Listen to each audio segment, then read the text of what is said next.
Kaide. Mine Namarilva. En dit is Pangtori.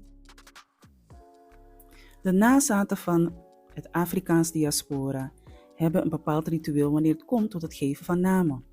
Naast het feit dat bepaalde karaktereigenschappen kunnen leiden tot mooie namen, geldt dit ook voor de dag waarop ze zijn geboren. Zo zijn er rituele namen voor mannen en vrouwen.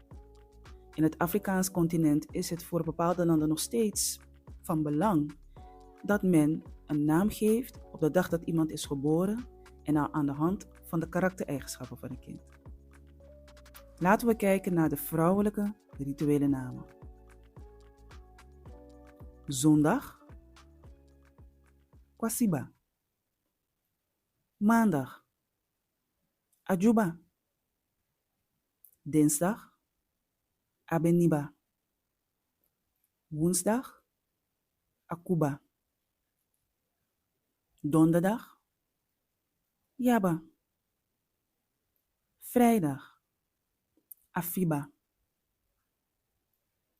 Zaterdag, Amba. Als jij een rituele naam had gekregen, gebaseerd op de dag dat je was geboren, welke naam zou dat zijn? Voor mij zou dat zijn Kwasiba.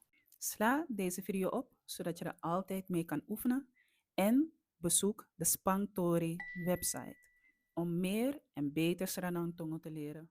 Volgende keer zie ik je graag weer terug bij Spangtori en Tamboom.